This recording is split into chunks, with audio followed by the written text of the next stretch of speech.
I discovered a family secret which allowed me to escape my entitled mom and stepdad's abuse. Hey, so first thing first, my GF recommended that I share this story because this is something that everyone might enjoy.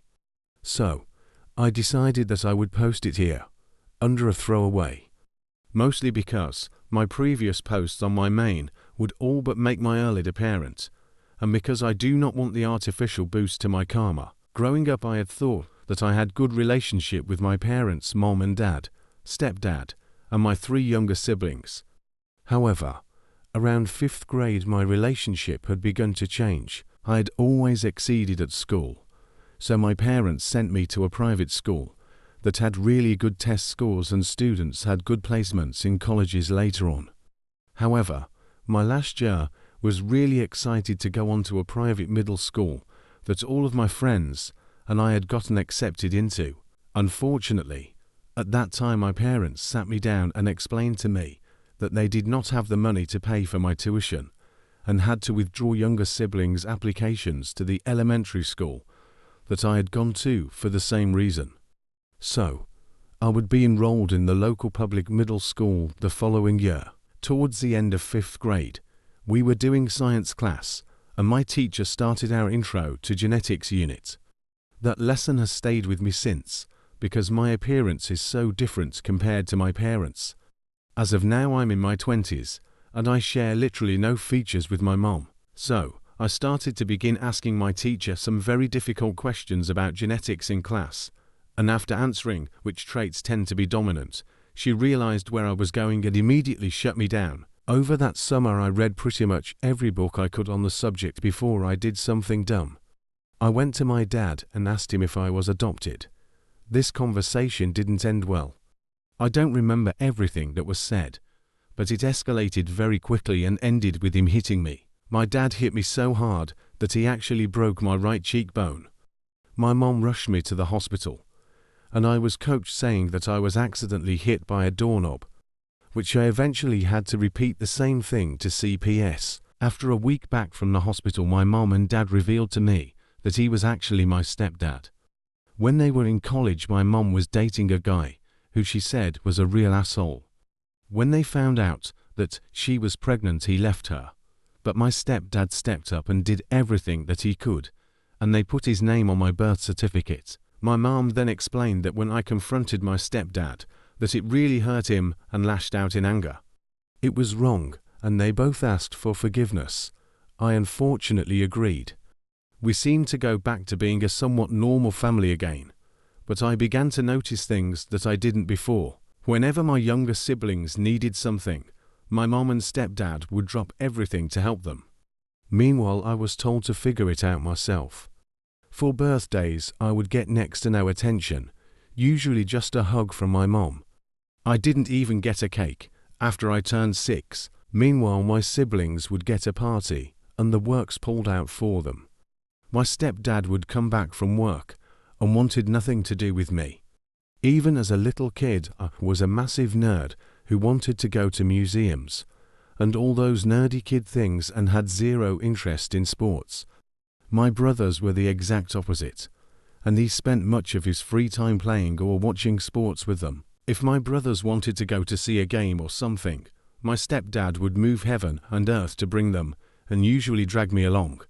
If I wanted to see the new Devonian fossil exhibit at the local museum, then there was no way I could go, because he was busy. Once he even told me, "Sorry, but that basketball game took up your entire entertainment budget this month." BTW, that was the same game that when he saw that I brought my copy of Cosmos, he threw it out because I shouldn't have brought a book to a family event. There were several more things my parents did that showed their favoritism when I was younger, but this is already going to be a long post. What I do want to point out is that this wasn't a new behavior that developed after the truth came out. This had been ongoing over the years, and I just chalked it to me being the eldest sibling. Middle school was absolutely hell. I was, and still am, an introvert who would usually rather be by himself reading than talking to people. In my old school, I was still the odd one out, but I didn't get singled out for it and had friends. At the public school I was quickly singled out and bullied, which caused my mental health severely declined, and my parents refused to intervene because it would toughen you up. I was bullied, but I fought back, and then they became my friends. That's just how guys become friends, of course. I am sure anyone here can assume correctly that the facility was about as helpful. I did try to fight back once, and all it did was got 3 different kids to gang up on me and suspended for 3 days. The only friend that I was able to make was an older kid called Devon. Devon was 3 years older than me, but he actually took sympathy on me and decided to protect me from my bullies. Over the next 3 years, my situation at home quickly began to decline. My younger siblings had picked up on my parents' apathy and my decreased confidence and began to harass me. If they wanted something I had, they took it. They would call me names and would play pranks on me, which when I told my parents told me I needed to lighten up. Needless to say, this did not help my situation. My parents also became extremely harsh on me, and I did get beaten from time to time. Towards the end of my first year of middle school, I came home from the library, and I saw a letter from the middle school that I wanted to go to. I immediately opened.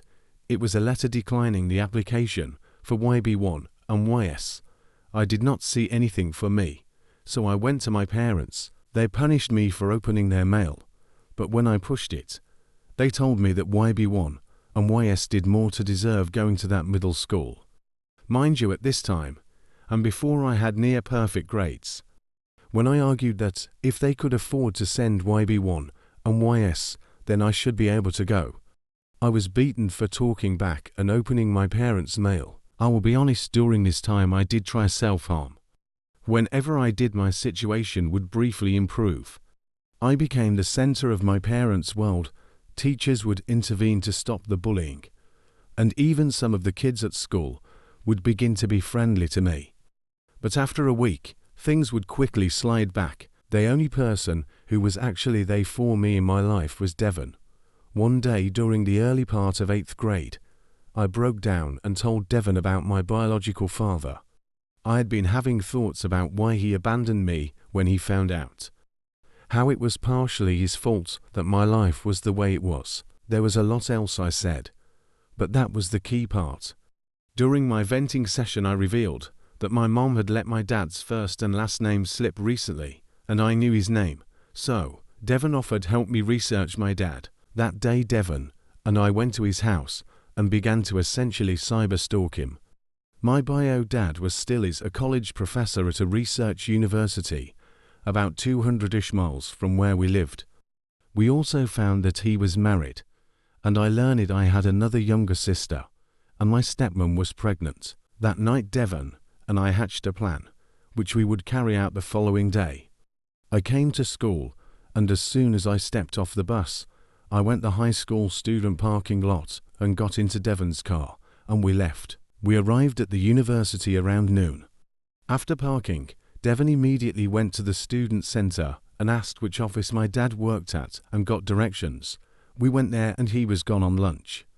But when he came back about an hour later, he saw us sitting outside his office and asked who we were. I remember asking for his name, and then asking if he knew my mom.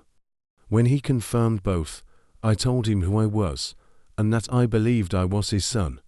I just wanted to say, as chessy as it sounds to me looking back, it is Devon who coached me on that. Bastard probably just watched a bad Hallmark drama or something. I remember that he immediately hugged me warmly and started saying "oh my God" over and over.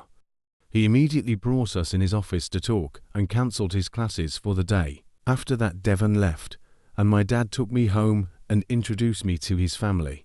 My stepmom was surprised. She knew my dad had a son, but a 13-year-old popping out of nowhere is kind of a surprise. Then they explained what happened. According to my dad, he was dating my mom during their senior year of college. When she told him that she was pregnant, he and my mom were having problems in their relationship, and he suspected that she was cheating on him. He was planning on breaking up with her when she had told him. He honestly suspected that it was an attempt to stay together. So he told her that he would be willing to do a paternity test and co-parent, but that he refused to be in a relationship. Turns out that my mom was cheating on him with my stepdad, and when he had a much more positive response, she cut contact with my dad. When my dad married my stepmom, he told her that he may have had a child, and they decided to look my mom up on Facebook and saw a few pictures of me. Remember how I have no significant features with my mom or stepdad? Turns out I look almost identical to my dad, so he knew immediately. He had reached out to my mom via FB, but she immediately blocked him. He had considered getting a lawyer, but figured it would be all but impossible to get custody or even visitation rights without a paternity test, which my mom and stepdad could have blocked. I told him everything that my mom and stepdad had put me through, even more than what had been said above. When I finished, I was crying, and my stepmom was consoling me.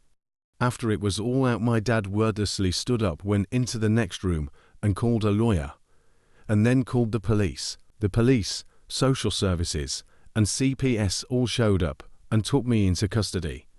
To summarize, everything was taken out of my mom's and stepdad's custody and became a temporary ward of the state. A paternity test was taken, and it confirmed everything that my dad told me. Then I was placed into my dad and stepmom's care, and I was given a restraining order until I reached the age of 18. I won't pretend that everything was perfect. Looking back on it, I did cause some strain on my dad's marriage, because he immediately favored me over my half-siblings. My dad and stepmom did recover, and they placed sensible boundaries. I was enrolled in a much better school, where I was able to make real friends. I never forgot Devon. We stayed in contact, but due to the distance, our contact isn't as consistent as it used to be. We still talk regularly though. Devon is doing well. After high school, he became an underwater welder for an oil company, which apparently pays really well. We have met for drinks and to catch up. I asked him why he protected me. He said he wasn't sure, but for whatever reason, when he saw me getting bullied, it just caused something to snap. He also said that he kind of saw me as someone who needed a big brother figure in his life, and that it was the right thing to do. After high school, I went on to college, and I was fairly popular as my confidence had been completely rebuilt. I majored in biology and minored in geology. I am currently a PhD student working in paleontology. I love it. I get to go on university-sponsored digs. Normally they are in the States, but last year I got to go to South Africa and Namibia. My mom and stepdad reached out to me a few months ago to try and get me to help tutor Y2 and YS. YS had dropped out of college a few years ago because it was too difficult for her, although she wanted to go back and finish her program, and YB2 wants to get into a good college next year, but doesn't have the grades and wants help studying for the ACTs. During that conversation, I noticed my heart was beating out of control and that I was having difficulty breathing. I am certain that it was a panic attack, but I had never had anything like that, so I just hung up on my mom and sat on the couch.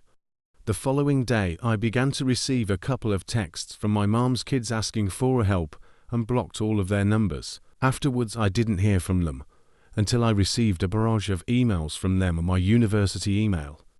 Essentially, each they were apologizing for how they treated me and that they wanted to fix things so we could be a family. Originally, I had decided that I wanted to send an email back telling them that I wanted no further contact, and that even hearing from them was casing a traumatic response over a decade later, and that I feel the only reason that they are reaching out is because they want a free tutor.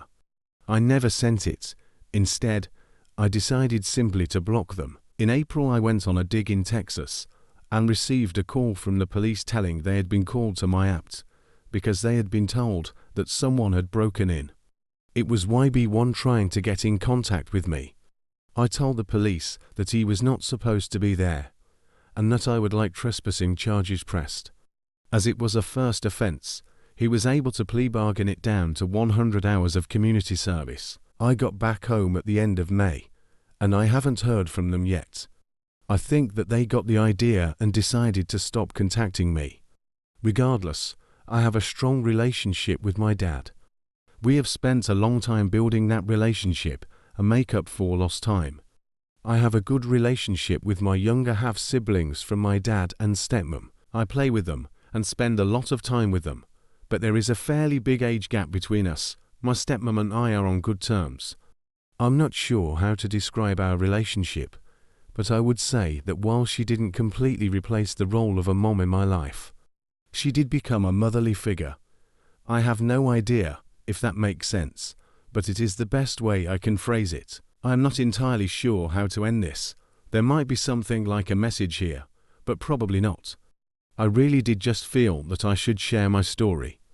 Although I have been sitting here and after initially writing this, when I was recalling the abuse I suffered and started to proofread it, I started to feel extremely anxious. I think that I may have some suppressed trauma and will be looking to get therapy.